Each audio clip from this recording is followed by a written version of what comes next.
घर के कामों को मैनेज करने के लिए अगर थोड़ी सी प्लानिंग कर ली जाए तो हमारे लिए ये बहुत ही आसान हो जाता है कि जो भी टास्क हमारे करने वाले होते हैं घर से रिलेटेड या किचन से रिलेटेड, वो बहुत ज़्यादा इजी हो जाते हैं। तो यहाँ पे मैंने लिस्ट बना ली है कि आज मुझे कौन कौन से काम करने हैं।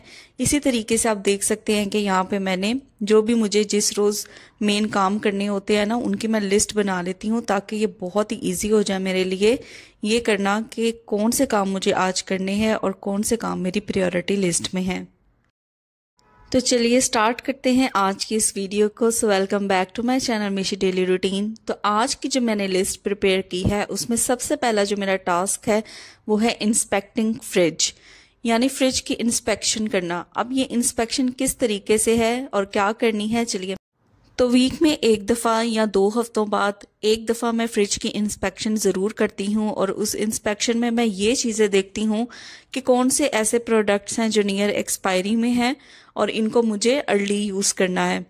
तो ये बहुत ही ना बेनिफिशियल रहता है। इस तरह आपकी जो फ्रिज है ना वो क्लटर फ्री भी रहती है। आपको पता चल जाता है कि कौन सी जो चीज़ें हैं वो एक्सपायर होने के बिल्कुल करीब हैं या कौन सी चीज़ें एक्सपायर हो चुकी हैं और वो फ्रिज में वैसे ही पड़ी हैं तो आप उनको डिस्कार्ड कर सकें। तो 1 बाय 1 यहाँ पे मैं सारे प्रोडक्ट्स को बारी बारी इंस्पेक्ट करती जाऊँगी, उनकी एक्सपायरी डेट्स देखती जाऊँगी और जो नियर एक्सपायरी हैं उनको मैं ऊपर रख दूंगी, यानी उनको मुझे अर्ली कंज्यूम करना है, और जो बिल्कुल एक्सपायर हो चुकी हैं तो उनको मैं फ्रिज के अंदर से रिमूव कर।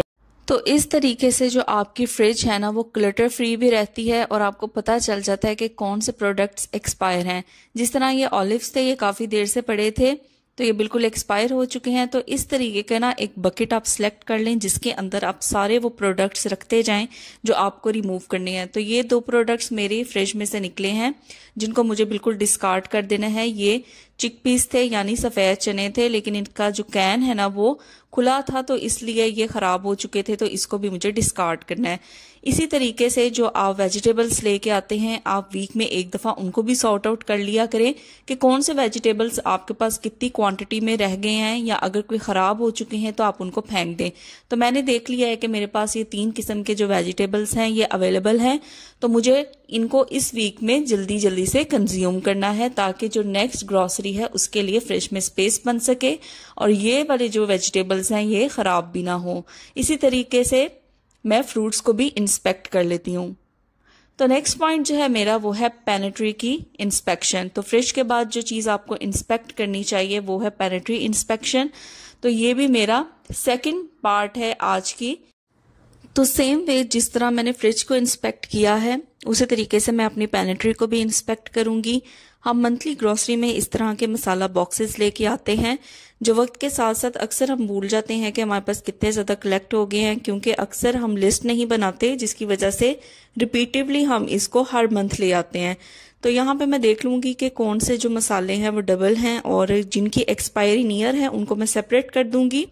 और इसी तरह जो मसाले मैंने खुले हुए यूज़ किए हुए हैं उनको मैं एक दफ़ा क्लोज करके रख दूंगी। तो जितने भी मेरे ये डिब्बे वाले मसाले हैं या पैकेट मसाला है उनको मैं अच्छे तरीके से इंस्पेक्ट कर लूँगी कि कौन कौन से नियर एक्सपायरी हैं या कौन कौन से हैं जो बिल्कुल एक्सपायर हो चुके हैं। तो कोई भी जो मसाले थे वो एक्सपायर्ड नहीं था, जो ओपन थे वो नियर एक्सपायरी थे, और ये मुझे याद रहेगा कि जो मसाले ओपन है उनको मुझे अर्ली कंज्यूम करना है। तो सारे मसालों को इस तरीके से मैं इंस्पेक्ट कर लूँगी।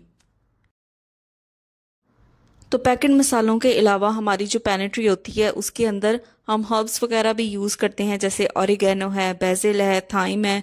तो ये सारी हर्ब्स भी हम यूज़ करते रहते हैं। इसके अलावा जैसे बेकिंग सोडा है, बेकिंग पाउडर है, या आपके जो फूड कलर्स होते हैं उनको भी एक दफ़ा ज़रूर इंस्पेक्ट किया करें कि कहीं कोई नियर एक्सपायरी तो नहीं। तो ये सारे मसाले और सारी जो हर्ब्स हैं या फूड कलर्स हैं इनको मैं एक दफ़ा इंस्पेक्ट कर लूँगी कि इनके अंदर से कोई एक्सपायर्ड तो नहीं। तो ये वाला जो फूड कलर था ये नियर एक्सपायरी बल्कि बिल्कुल एक्सपायर हो चुका था और इसको मैं सेपरेट कर लूँगी। इसी तरीके से एक एक करके सारी हर्ब्स को भी चेक कर लूँगी कि कोई नियर एक्सपायरी या ऑलरेडी एक्सपायर्ड तो नहीं। इसके अलावा हम अपनी पेनिट्री में एसेंस वगैरह यानी फ्लेवर्स वगैरह भी यूज़ करते हैं, तो उनको भी मैंने बिल्कुल सेपरेट बॉक्स के अंदर इस तरीके से रखा हुआ है। लेकिन हम लोगों ने जब शिफ्टिंग की थी तो इनको मैं साथ ले आई थी तब ये नियर एक्सपायरी थे, लेकिन उसके बाद ये बिल्कुल भी कंज्यूम नहीं हुए और मुझे भी बिल्कुल याद नहीं रहा। तो आज जब मैंने अपनी पैनेट्री को इतने अरसे बाद ऑर्गेनाइज किया है, काफ़ी देर बाद, तो मैंने देखा है कि ये ऑलरेडी सारे एक्सपायर्ड हो चुके थे। असल में जब मैंने घर शिफ्ट किया है ना, तो उसकी वजह से ये मुझे बिल्कुल भी याद ही नहीं रहे। तो आज ये किसी पैनेट्री के कोने से निकले हैं, तो ये बिल्कुल एक्सपायर्ड हो चुके थे। तो इस बॉक्स के अंदर जो चीज़ें हैं, जैसे ये एसेंस हैं और ये फूड कलर है, ये एक्सपायर्ड है, तो इसको मैं डिस्कार्ड कर दूंगी। तो इस तरीके से जो बाकी चीज़ें हैं वो मुझे पता है कि उनको मैं यूज़ कर सकती हूँ। मेनली मैं कुकिंग के अंदर इस तरीके के जो वुडन स्पैचुलाज होते हैं उनका इस्तेमाल करती हूँ। तो हमें पता है कि वुडन स्पैचुलाज वैसे तो हेल्थ के लिए बहुत अच्छे रहते हैं, लेकिन आपने नोट किया होगा कि वक्त के साथ साथ इसके अंदर जो ऑयल है ना, वो एब्जॉर्ब होना स्टार्ट हो जाता है। हम इनको जितना मर्जी रोज़ाना क्लीन करें, लेकिन इसके अंदर जो ऑयल है ना खाने का, वो जज़ब हो जाता है। तो आज इनको क्लीन करेंगे बड़े ज़बरदस्त तरीके से, और मैं इसको मंथ में एक दफ़ा इस तरह क्लीन कर लेती हूँ ताकि ये जो वुडन स्पैचुलाज हैं या स्पून्स हैं ये नीट एंड क्लीन हो जाएं, और अगर इन्होंने ऑयल एब्जॉर्ब किया हुआ है तो वो भी रिमूव हो जाए। तो बड़ा ही आसान सा वे है। मैं क्या करूँगी कि ये एल्युमिनियम का जो बर्तन है इसको मैं यूज़ करती हूँ क्लीनिंग पर्पज़ के लिए। जिस तरह मैंने आपको लास्ट वीडियो में बताया था कि मैं रोटी रखने वाले रुमाल भी इसी के अंदर क्लीन करती हूँ, क्योंकि मैं इसको खाना बनाने के लिए यूज़ नहीं करती। तो सिंपल इसके अंदर मैंने ऐड कर दिया है नमक, थोड़ा सा डिश वॉशिंग लिक्विड, और थोड़ा सा इसके अंदर मैं लेमन जूस ऐड करूंगी, और साथ में यही वाला लेमन मैं इसके अंदर भी ऐड कर दूंगी। और एक दफ़ा मैं इन सारी चीज़ों को आपस में मिक्स कर लूंगी ताकि ये आपस में अच्छे तरीके से रिएक्ट करें। अब जितने भी आपके वुडन स्पून्स हैं या स्पैचुलास हैं जिनको मैं कुकिंग के लिए यूज़ करती हूँ, उन सब को मैं इसके अंदर डिप कर दूंगी। इसके अलावा मेरे पास ये एक छोटा सा वुडन स्पून था, तो ये भी काफ़ी ज़्यादा ना गंदा हो चुका था, तो इसको भी मैं इसके अंदर ऐड कर दूंगी। तकरीबन 10 to 15 मिनट्स के लिए मैं इसे बॉयल करूंगी, और इसी दौरान मैं इन जो स्पून्स है वुडन स्पैचुलास है इनकी जो साइड्स है ना उनको भी चेंज करती रहूंगी ताकि हर तरफ से जो ये सोल्यूशन है वो इनके ऊपर रिएक्ट करे। तो टोटल 15 मिनट्स की बॉइलिंग में मैं इनकी जो प्लेस है ना वो चेंज करती रहूंगी भी। तो आफ्टर 15 मिनट्स मैंने फ्लेम को ना ऑफ कर दिया है, और आप देख सकते हैं कि काफ़ी हद तक जो स्पून्स है ना वो नीट होना स्टार्ट हो गए हैं। तो अब मैं इनको निकाल दूंगी। यहाँ पे थोड़ा सा इनको मैं ठंडा होने दूंगी और फिर इनके फर्दर मैं क्लीनिंग करूंगी। तो क्लीनिंग के लिए मैंने क्या किया है कि इस तरीके का स्क्रब ले लिया है, और साथ में वही सोल्यूशन मैंने थोड़ा सा पानी में ऐड किया है। बस इस स्क्रब को इसके अंदर डिप करती जाऊंगी और इन स्पून्स के ऊपर इस तरीके से इसको अच्छे तरीके से रब करूंगी ताकि जो भी इसके अंदर डिपॉजिट्स हैं फूड के या ऑयल के वो थोड़े और क्लीन हो जाएं। तो जैसे जैसे मैं क्लीन कर रही हूँ आप देख सकते हैं कि नीचे जो सिंक है उसके ऊपर कितनी ज़्यादा डर्ट है या मैल निकलना स्टार्ट हुई है। तो स्पून्स को क्लीन करने के बाद ये जो स्क्रब है जिससे मैं स्पून्स को क्लीन कर रही हूँ इसकी क्लीनिंग भी इसी सोल्यूशन के साथ हो जाएगी, क्योंकि आपने देखा होगा कि इस सोल्यूशन के अंदर इस स्क्रब के अंदर से भी मैल निकलना स्टार्ट हो गई है। तो यही सोल्यूशन आप एक सोल्यूशन बनाएंगे ना तो ये आपके लिए बहुत ज़्यादा बेनिफिशियल होगा। आपके 2-3 कामों के लिए तो ये आसानी इस्तेमाल हो जाएगा। तो देखिए ये वाला सोल्यूशन अभी भी चूल्हे पे था, इवन मैंने चूल्हा ऑफ कर दिया लेकिन ये गर्म है। तो स्क्रब को और स्पॉन्ज को दोनों को मैं इसके अंदर डिप करके रख दूंगी। तो जब तक स्पॉन्ज और स्क्रब डिप रहते हैं तब तक मैं इन स्पून्स को ना अच्छे तरीके से वॉश कर लूंगी और इनको साइड पे रख दूंगी ताकि ये अच्छे तरीके से ड्राई हो जाएं। वुडन स्पून्स को वॉश करने के फौरन बाद कभी भी कैबिनेट्स के अंदर ना रखें, इनको मुकम्मल तौर पे ड्राई होने दें फिर इनको कैबिनेट्स के अंदर रखें, क्योंकि ये वुड होती है और इसके अंदर बड़ी अच्छी एबिलिटी होती है कि वो मॉइस्चर को या स्मेल को अपने अंदर एब्जॉर्ब कर लेती है। इसलिए इन्हें मुकम्मल तौर पे ड्राई होने दें तभी इन्हें कैबिनेट्स में रखें। तो मीनवाइल दूसरी जगह हमारे जो स्पॉन्ज था और स्क्रब था इसको भी तकरीबन 20 मिनट हो चुके थे इस सोल्यूशन के अंदर। तो इन दोनों को मैं यहाँ से निकाल लूंगी और बस सिंपल इसको हम क्लीन कर लेंगे सिंपल टैप वाटर से। तो देखिए जैसे जैसे मैं स्क्रब को भी क्लीन करूंगी तो इसके अंदर भी जितने डिपॉजिट्स होते हैं फूड के वो निकलना स्टार्ट हो जाएंगे। तो इस तरीके से स्क्रब को भी हम कर लेंगे क्लीन। तो बर्तन धोने वाले इन दोनों चीज़ों को हमें एक दफ़ा वीक में ज़रूर क्लीन करना चाहिए।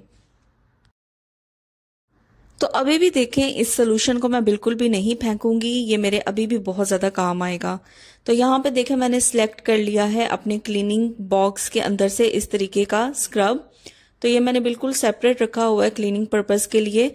अब इसको हम यूज़ करेंगे चिमनी को क्लीन करने के लिए। तो यहाँ पे एक छोटी सी मैं टिप दूंगी कि जब भी आप अपने स्टोव को या चिमनी या हुड को क्लीन करना चाहते हैं तो सबसे पहले आप स्टोव को क्लीन कभी भी ना किया करें। सबसे पहले आप ऊपर से स्टार्ट करें, यानी सबसे पहले आप अपने हुड को क्लीन करें या चिमनी को क्लीन करें, ताकि इसके ऊपर से जो भी डस्ट अगर गिरती है तो वो आपके स्टोव के ऊपर गिरे, और ये ना हो कि आपने ऑलरेडी पहले ही स्टोव क्लीन कर लिया हो और मज़ीद उसके ऊपर जब आप हुड को क्लीन करें तो उसके ऊपर डर्ट गिरे। तो मैं क्या करती हूँ कि सबसे पहले मैं हुड को क्लीन करती हूँ, उसके बाद ही मैं स्टोव को क्लीन करती हूँ। तो यहाँ पे मैंने सेम वही सोल्यूशन लिया है, उसी सोल्यूशन के अंदर मैंने इस स्क्रब को डिप किया है और उसी से मैं चिमनी को क्लीन कर रही हूँ। तो यहाँ पे एक छोटी सी टिप मैं आपको ये भी दूंगी, जो हमारी हुड होती है या चिमनी होती है उसके नीचे आपने नोट किया होगा कि इस तरह की जाली होती है। अगर आप इस जाली को रेगुलरली बाहर से क्लीन करते रहें तो यकीन करें आपको इसकी बहुत एक्स्ट्रा डीप क्लीनिंग करने की ज़रूरत नहीं पड़ेगी, क्योंकि हमें पता है कि जब हम कुकिंग करते हैं तो ऑयल के जो डिपॉजिट्स होते हैं वो इस चिमनी के ऊपर इस तरीके से स्टिक कर जाते हैं। तो ये एक तरह से फिल्टर होता है। अगर आप इसे बाहर से अच्छे तरीके से रेगुलरली क्लीन करते रहेंगे तो आपको इसकी लंबी चौड़ी डीप क्लीनिंग करने की ज़रूरत नहीं पड़ेगी। तो सिंपल उसके बाद मैंने यहाँ पे ले लिया है वेट टॉवल, और वेट टॉवल से अच्छे तरीके से मैं हुड को क्लीन कर दूंगी, और सेम इसी तरीके से नीचे जो फिल्टर है यानी जो जाली है उसको भी मैं इससे अच्छे तरीके से वाइप आउट कर दूंगी। तो आप भी इसी पैटर्न को फॉलो किया करें। अगर तो आपके चूल्हे के ऊपर यानी स्टोव के ऊपर इस तरीके का चिमनी या हुड है तो सबसे पहले उसे क्लीन करें, उसके बाद आप नीचे स्टोव को क्लीन करें। और मेरा जो स्टोव है ना उसके ऊपर ये इस तरीके का लिड है, तो मैं जब चिमनी को या हुड को क्लीन करती हूँ तो इसको मैं क्लोज कर देती हूँ।